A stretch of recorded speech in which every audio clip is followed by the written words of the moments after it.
Hey guys, welcome to the woods. Well, beautiful spring in Baltimore. What's not to love? But I thought I would share a point that I feel like I'm always chewing on for myself. Like I kind of think about like trying to reprogram my sense of some aspect of life. All right. So what it is today is I was thinking about the whole point of positive thinking, bringing positivity into your life. Like, look at it from this angle. If I am focused on what's going wrong with the environment, let's say, and I'm watching people talk about it, I'm doing research about it, I'm engaged with conversation with my friends about it, I'm in a little group, people I watch everywhere from Facebook to YouTube to television shows, whatever. It all can become encompassing about the environment if we wanted to. Just using it as an example. But if we were to focus our attention in that direction, then we would be attracted to more of that negative experience. We'd see more evidence of it. We'd find more people who are disrupted by it. We'd find more people who are disrupted, about it, period. And so we attract that into our sense, and it would affect your health. It could be damaging to my health if I can't find, on the other hand, some positive aspect about nature and say, you know what, we got where we are at the price of our environment. Who's to say that's not God's plan? Now, as we get the sense of, well, we could be easier on it now and let it go back to what it was. We don't need to build our houses out of wood anymore. We don't need to be cutting down all these trees. Or maybe we don't, or maybe, we're fussing with the whole thing of like, is a tree farm advantageous to the planet? Could it be done in a way that could happen? Or are we better off making things out of plastic or concrete? Or can we get to the point where we can, use the other senses that we haven't really even begun to tap into with technology? I mean, like one thing, for instance, you probably could get every type of weather protection and climate control on your body in no time. I mean, we've got battery operated cars, for Pete's sake. We certainly could operate a suit that keeps climate around you at all times at a certain temperature. I don't know why I'm getting on that tangent necessarily, but there's so many positive things that could come to you through your ethers, as I like to refer to it, that energy ball that you are. It's connected into infinite knowing and infinite potential at all times. And here's the point I really wanted to get to. If I'm connected to perfection, infinite intelligence, source energy at all times, and I'm limiting how much good things come to me, because all good things are potential and they're out here. Perfection is right there at your fingertips, and you are really perfection. And you're timeless, you're endless, you can't die, you can't do something wrong, you can't hurt other people. Not really. We're just other aspects of our same energy ball experiencing different things. And if you're having a tough life, like money problems or health problems, this is the point I wanted to get to. It can happen when you're on this spiritual journey that at the same time you feel like, well, how come my life isn't perfect? And I won't tell you about things that I could say are going wrong in my life or have gone wrong in my life or what I'm concerned about, because there's no point to it. You're just going to be in whatever moment you're in. So in this moment, are you suffering? No. So if in this moment while you're watching this video, then, that's why I'm talking about the perfection of things and not focusing on what's going wrong. It's not that I don't have the same challenges as everybody else, but I do work on this point of how do I interpret it? How do I talk to myself about it? What do I think about the job I'm doing as a spiritual being who's really an energy ball, whose only purpose is to love myself? The more I love myself, the more loving I am to others. If you want the fruit of being loving to others, you got to go within, you got to love on yourself. So the more fruits you want to be to others around you and to the planet, then that's how much you got to be working on yourself. So how important is it to be aware of what you're experiencing and what you're feeling? not to change it, because we might be here to encounter, to experience or grow from or envelop into our energy ball the sense of being needed. I need to be a little bit less reliant on myself all the time and go ahead and let myself be needed, or needing others, let's say. I'm needing other people. I'm not, and I want to. That would be my... I don't talk this way in my own head, so it's funny even to say it.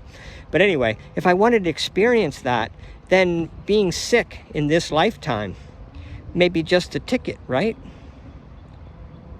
And if you want to give someone else in your life the experience of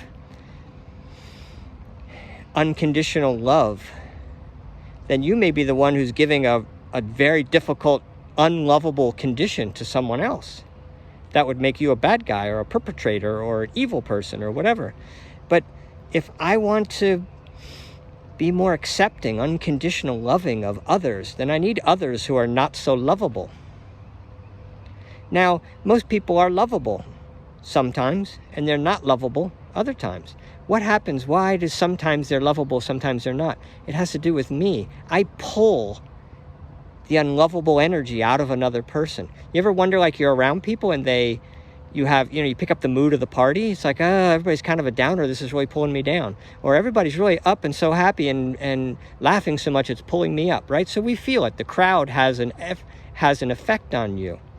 Well, when you get quieter in your mind and more conscious of your moment, more conscious of your emotions, and by allowing all these emotions to come up, get more definitive, break them down into, not just it's a bad day. It's like, what's the feeling? Am I just we're not going to go into those details at the moment.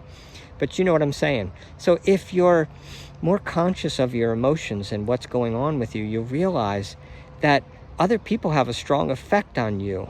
And with that, the learning part, though, is I have a strong effect on them as well. And so if I'm in a funk, I'm going to pull the funk vibration out of them, because we have to resonate when we're together. And then that same energy affects out into the abyss, and it draws people to my experience in my life. And when we connect on the vibration of where the connection needs to be. And a lot of times it's victim perpetrator.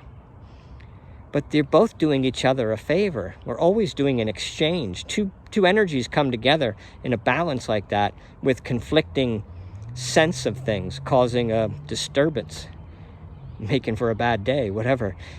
To blame it on the other person is really missing the whole point. Why did I want that? That's why every struggle you have, the best thing to do is just breathe it in and accept it. And say, I brought this to myself. What do I want from this? And when you really own that sense, and you've caught it a few times where things have started to make sense, you start seeing the perfection in everything that unfolds in your life. And you can get deeper into that sense of, I don't need to change something. I don't need to make things go a certain way for me. If it's going to be tougher in my life because of physical illness or loss of a loved one, or whatever struggle I'm going to encounter, I'm in control of that. I can make my own interpretation from it. And trust me, we pull these things into our environment, and we focus on the ones that we want to fuss with, because there's so much data coming to all of us, right? We're focusing for some reason in a certain realm of data, of whatever your personal interests are. But really, there's so much data, even in your own focus, but all around there's so much data coming at us. People's sense of things, but we sort through them so quickly we don't even realize that most of that data is even coming our way. So whatever you want to focus on, you're wanting to focus on it. So if it's misery, strife, death, loss, fear, anger, then just own it and just breathe it in, and know that it's always, here's the simple part, it's always the same answer. When you feel that it's perfect, you see it's perfect. You've got to go for the feeling, because you can't change the way you see the world around you and the way you talk to yourself. You got to just feel it first. And when you give yourself the ability to say, whatever the feeling is, it's okay. And whatever you've done or didn't do and wished you had done, it's perfect. It's just the way it was supposed to play out. There's other energies involved here. It's, again, back to my point. It's like we're living in a movie set. We can't make the movie be what the movie is, but you play a part. And the part is depending on what your sense of yourself is like. How are you acting?